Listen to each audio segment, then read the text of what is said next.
All right, we are all set and we are ready for this Friday session.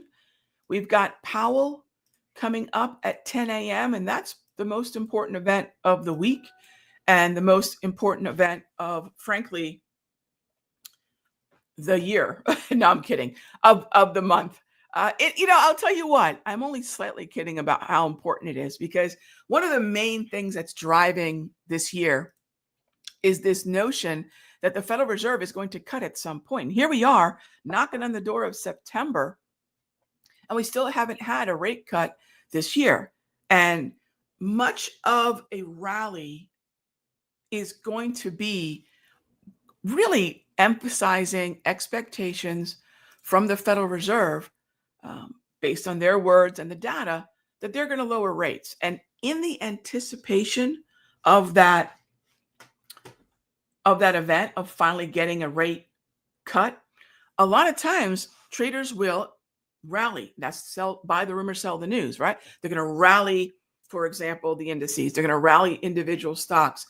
You'll see movement in bonds. You'll see movement in gold. You'll see movement in currencies on the expectation that this thing is going to happen. So a lot of times what happens is when we finally get the cut or the first couple of cuts, the market actually sells off. So it could be the S&P sells off. It could be the bond yields or the currencies, whatever. But after we get the event, that's where sometimes it seems opposite of what we would expect. But the truth of the matter is, what we have always in the markets is buy the rumor, sell the news, or sell the rumor, buy the news. So we're always in anticipation mode. That said, we don't have an August meeting. And this is basically going to be a 10 a.m. press conference that would be a stand-in for an FOMC press conference. And if we take a look at just why the stock market and yields and currencies are as prickly as they are, it has a lot to do with kind of a lack of trust for what the Federal Reserve is going to do next. We don't trust, I say we, when I look at the data, we don't trust that Jerome is going to cut rates for any number of reasons, whether it be data or whatever. What we've continued to see is this is still most probable. Please know that. Just because it's dropped from, 99 or 98%, we had a huge percentage expectation. It's been dropping since. The most important thing is whether it's above or below 80. All right. I don't expect, 1 month in front of the meeting. I think it was 98 or 99% we were hovering around. I don't expect a month before the meeting for it to be that high. That was probably too high. But a month before the meeting, I would expect that the Federal Reserve is clearly indicating rate cuts. We should be at or above 80.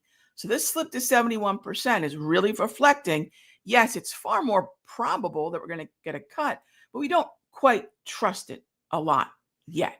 And that's squarely on Powell. That's squarely on him. So that's where we sit. And that's the main thing in play today. So for me, on a day like today, I'm not going to do a lot of day trading because, first of all, the bell just rung. It's 9:30. And that means that I've got 30 minutes to set up, to get some follow through, and preferably have at least one scale out before Powell opens his mouth. And we kind of have a joke here. If he's wearing the purple tie, look out. That's usually the mornings that he's choosing violence. I'm only slightly kidding. The tie indicator for Powell is kind of akin to back in the day. Who remembers the Greenspan briefcase indicator? Y'all remember that? There used to be a joke about the size of his briefcase would indicate how likely he was to change rates. Well, Greenspan loved being Wall Street's rock star. He loved being adored by Wall Street. He was very, very aggressive when it came to cuts. Clearly, and maybe some credit to Powell, he doesn't really give a rip. So Greenspan was beloved by Wall Street for even those surprise rate cuts we would get from time to time. So what we have here is some strength on the open. S&P is above the previous session close. So all the indices are hovering above the previous session close. But we have a heck of a time crunch today. We basically have a 10 a.m. FOMC meeting. All right. So a little unusual. I know it's Jackson Hole, but that's the stand-in. That's the stunt double. If for whatever reason we can get a setup by 9:45, maybe by 9:50 latest, I'll be open to it. Otherwise, and I alerted this out in the room, I would just as soon start to switch on over to scanning for swing trades and think of each time frame as a shock absorber. If massive news hits the broader averages, the market as we call it, Russell, Dow, S&P, Nas, all those indices are generally the market, right? We want to be specific to the symbol, but if we get some kind of big move on anything Powell says, what's going to have the best ability to handle that big move without stopping us out or without moving past the typical historical volatility? It's going to be maybe a 1 hour, most definitely a daily.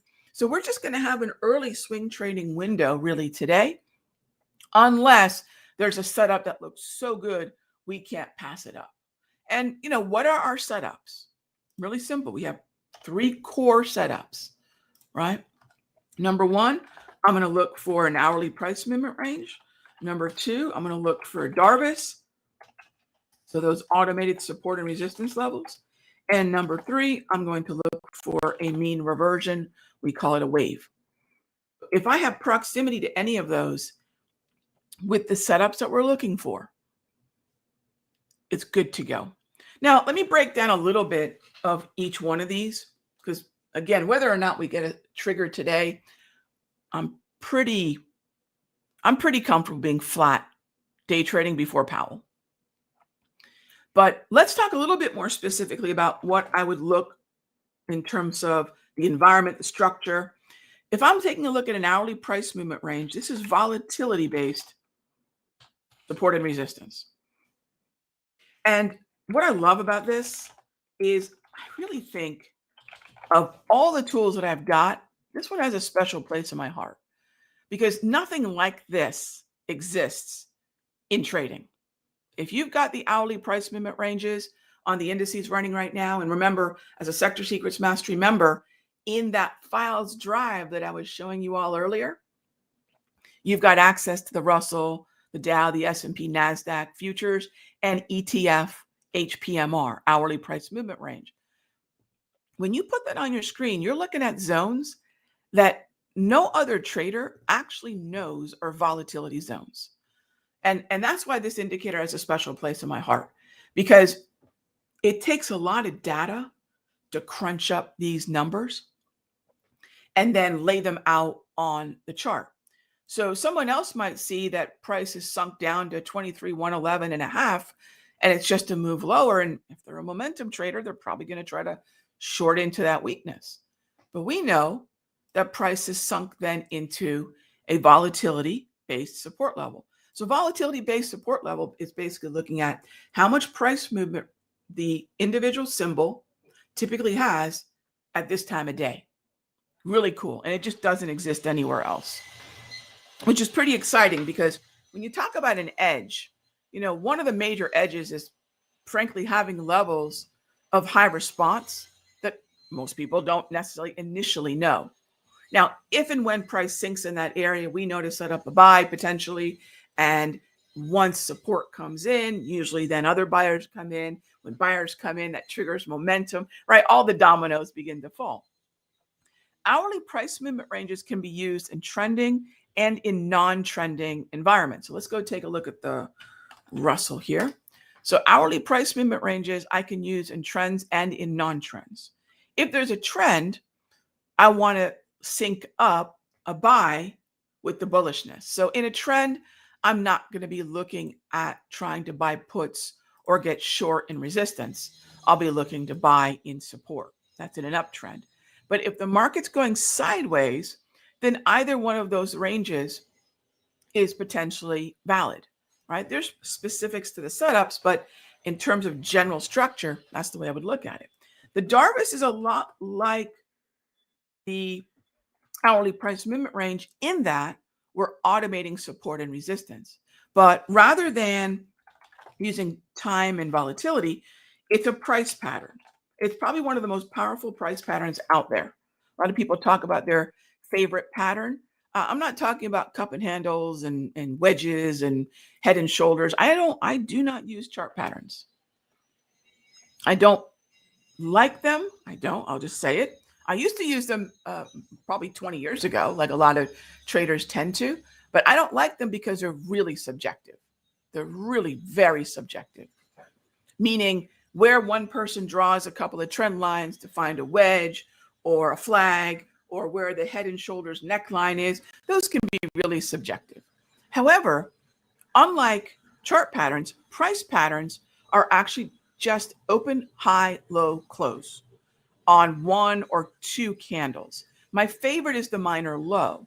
And that's one of the things that I realized by studying Nicholas Darvas, frankly, since my teens, that all of his Darvas boxes that worked the best when I would use that pattern had a minor high and minor low within it. And the minor highs and minor lows are built in to the Darvas study. If you've got the Darvas signals, or the study that I endearingly call the Darvas 3.0, right? If you've got the free Darvas in the room, it'll draw the support and resistance, and just know that the reason those lines are there is because there was a minor high at the top and there's a minor low at the bottom. And all it is a higher high surrounded by two lower highs, or a lower low surrounded by two higher lows. That's mostly what the pattern looks like. So here you have your higher high, here you have your lower low, and then you need your lower high and your lower high surrounding it. Just like in the minor low, I need a higher low and a higher low surrounding it. But everything keys off that lower low or that higher high. So that's really what's built into each one of the Darvas price patterns. On a chart pattern, price pattern. Now, these can be used in trends, ideally, that's when they're great, or in non-trending environments. If it's non-trending, then I'd like to see what an oscillator like the Sector Secret Slow Stow or the Secret Squiggle says. So if we're testing a support level, I sure would love my Secret Squiggle down here near oversold. Okay, Rog, why do you call it the Secret Squiggle? I've always wanted to call it an indicator of the Secret Squiggle, because so many traders are so precious about their indicators, and I thought, yeah, let's make a little bit of fun. It's all different calculations of price, maybe volume, maybe time, maybe, there's only so many things that can go into why an indicator is plotting what it's plotting, right? So I thought, let's just keep a sense of humor about it. But it's for sure the best oscillator that I use. And an oscillator simply means, is it overbought? That's another way of saying resistance. Or is it oversold? That's another way of saying support. Now, when we get into our swing trading a little bit, we'll be talking about these same indicators, but instead of hourly price movement ranges, we'll take a look at daily price movement ranges, right? Instead of 5-minute charts, we'll be taking a look at an hourly or a daily. Instead of HPMRs, I'll talk about DPMRs, right? That's the biggest adjustment. That HPMR for swing becomes the DPMR. And really everything else is the same. Darvas, wave. Wave is just a mean reversion. And it is based, it's not solely, but it's based on 34 periods. So that's the study I look for that average. That's what we're looking for every day, gang. Now, we know we've got Powell coming up, so I thought I'd elaborate a little bit on everything. But what do we know just based on just some of our sentiment levels to kick off the morning? What are some basic things that we know that are really powerful that give us some directional confidence or directional bias? We started off the morning above the previous session close. And I think at this part of the week, especially those of you that maybe have only been here for a week or so, you've probably already started to see that previous session close is really important. All right. Jace, no, it's not similar to that at all. No. I don't use it, but no, they're two completely different calculations. So Jace was asking about ready, aim, fire. That's basically built off of the Fisher. It's a Fisher something or other. Mine's based on mostly a customized slow stochastic. Yeah, Fisher transform. Thank you. So yeah, they're two very different logics. And I'll use the one that works best for our purposes. Yeah. But that would be another oscillator. Yes, that would be another oscillator. All right. So what do we know? Right off the bat, we're above the previous session close. If you're ever wondering, hey, Rog, when you're starting off your day, I see you're not slinging trades right away at the bell. Of course not. Regardless of Powell or not, right? I'm not going to sling trades right off the bell. First thing is, what has the best structure?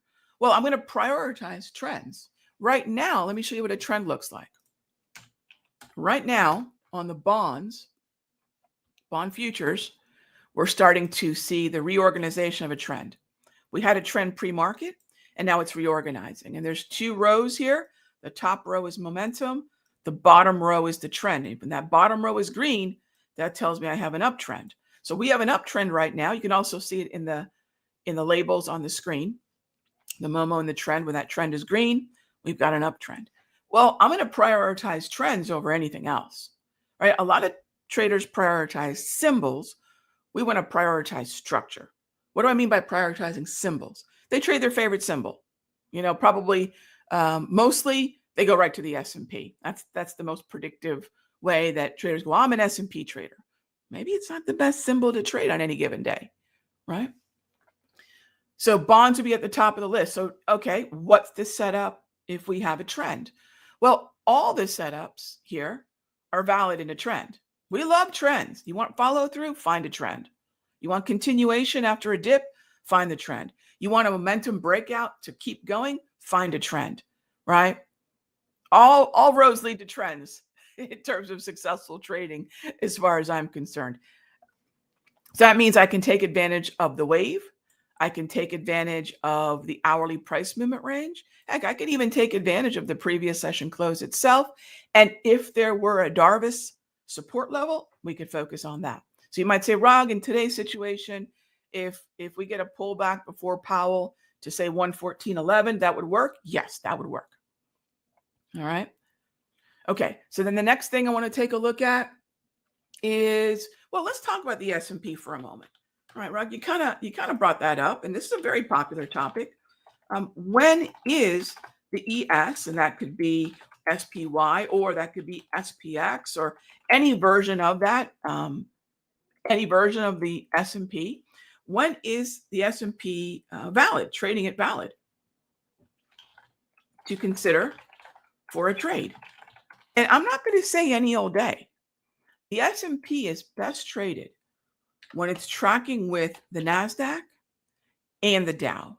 Another way to look at it is your best follow through on the S&P is going to be when the NASDAQ and the Dow are in agreement in terms of their direction, which we have today. Dow's a little stronger. NASDAQ's also strong, but when they're moving similarly, not opposite, which they do sometimes, when they're moving similarly, then consider the ES.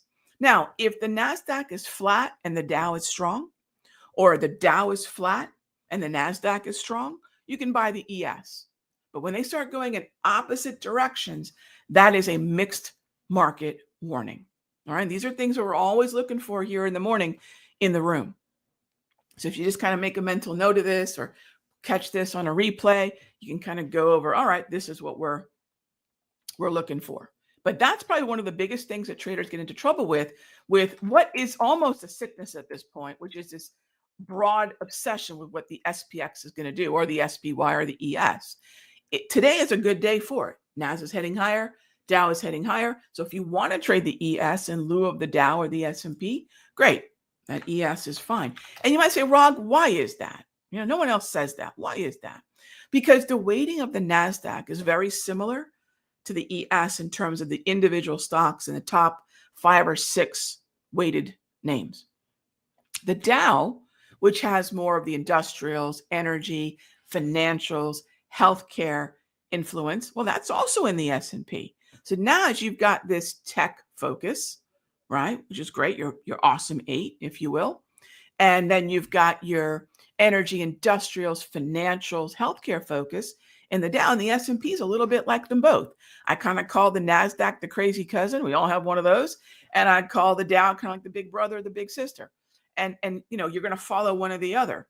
And I give them those nicknames because usually the Dow is not as volatile as the Nas. Nas can be very, very volatile. Dow's a little bit more stoic, if you will. But it's got to follow both, ideally. So that's when you know, okay, ES might be up for grabs, on any particular morning. Now, so far, you can see we're moving higher, right? That's really it. And if you ask Rog, the S&P is trading 23 hours a day. We start our session at 9:20, but what if something happens before 9:20? What if something happens, between, say, 7 a.m. and 9:20? Well, frankly, if we look at this move on the S&P, just because the bell has rung and everything starts moving and grooving doesn't mean the S&P hasn't been moving and forming patterns and so forth for a while. Frankly, the best setup, and it's not even great, but the best setup for the S&P was closer to 730. There's a minor low. There's a test of a Darvis, I'd say it's about the lower eighth of the Darvis right here at 9. The levels that preceded this move higher were before the bell. So here's one thing to remember if you're an S&P, NASDAQ, crude oil, gold, bonds, silver trader. They're not waiting for 9:30. A lot of times what we'll see at 9:30 is the follow through from levels that triggered early in the morning. Now, if you know the way we look at this Darvis, right, you're going to cut it in the appropriate way. We almost got to that eighth, just barely wicked it. That's what you're looking at in the morning. And of course, any kind of Darvis is a pre-Momo trade. The pre-Momo entry is down here near the lows. And then the momentum burst, you can see, happened with basically just before the bell, which is taking out the resistance of that automated zone. Yeah. So if you're an avid futures trader or want to become a futures trader, remember, you're not shackled by 9:30 to 4. You're trading a much bigger move, So if you're looking at minor highs and minor lows, take a look, Matt, at every one of these little arrows on my Darvis signals. Every one of those was a minor low or a minor high. So the minor high is going to be this pink color. The minor low is going to be the green color. And that's my absolute favorite, most powerful price pattern. I'd say second most, but not as good, is an inside candle, or what's also known in Japanese candlestick as a harami. But I like the minor highs and minor lows. You'll see those right there on the screen. Now, I'm not just looking for any old minor high or minor low. I'm looking for the ones that coincide with levels that we're looking at from our 3 core setups. Right? So you can see again, minor high, here's our higher high, here's the lower high, here's the lower high, that leaves behind the minor high. And you'll see them plotting on my screen throughout the morning. All right, we're about 10 minutes from Powell. I thought it'd be kind of cool to do a little bit of a deep dive here this morning on what we look at every morning when we're day trading. So of course, from 9:20 to 10:30, we'll do our day trading. And then from 10:30 to 11:30 on most days, we'll move into swings. We're going to move into swings earlier today because while Powell's talking, I don't want to presume that a 5-minute chart is going to be able to handle the shock absorption. So let's use the 1 hour or the daily to do that, right? So it's 9:50. Nothing since the bell has triggered an entry. Maybe the Russell's kind of close. So let me show you that one before we move on. All right, so what would I look at here on the Russell? Am I above the previous session close? Check. Do I have some support and resistance levels? As of this Darvis right here, right? The Darvis is finally confirmed. That's why it's gone from the thin to the thick. So now it's confirmed. So now if the Russell were to come back down to that Darvis level, or as we like to do here, we'll take that lower section there. If it comes back down to that level, sure, I could look for calls on most days, right? Do I want to do it immediately in front of Powell? No, I don't hate my money, right? None of us do. But that would be what a typical Darvis setup would be. Now, if this were a downtrend, you can see this is neutral, but if it were a downtrend, I can't do it. Since it's neutral, no problem. If it were an uptrend, even better. So the structure is going to dictate the strategy. And again, remember, Darvis and hourly price movement ranges, we can trade in trending and in non-trending environments. But my preference is to buy that Darvis or that HPMR or that wave when we're above the previous session close. That's a huge one. That PSC, That's a huge one. And you'll see how much better the follow through tends to be when we're above it. All right. So ultimately, what we're doing is just sort of waiting for Powell at 10 o'clock, see what he says. He's speaking from Jackson Hole. Then what I'm going to do is I'm going to slide the 5-minute chart either to very, very narrow or completely out of the way. And then we'll start to focus on our swings. And today it's going to be ideally more of a swing trading day because if Powell triggers a lot of volatility, these are going to be the shock absorption timeframes. What looks like an absolute, dumpster fire in a 5-minute might just be a slight pullback on a 1 hour or just a slight pullback on a daily. So this is where we're going to go to that watch list that we built together on Monday and say, hey, let's go take a look at those relative outperforming sectors and the stocks within them and see which are pulling back. We've got GDX, ITB, XME, XLV, XLY, XLC, XLU. We got a lot of those names in that group.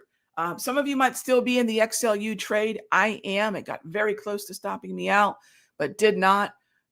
So I'd love to look for more opportunities in those sectors.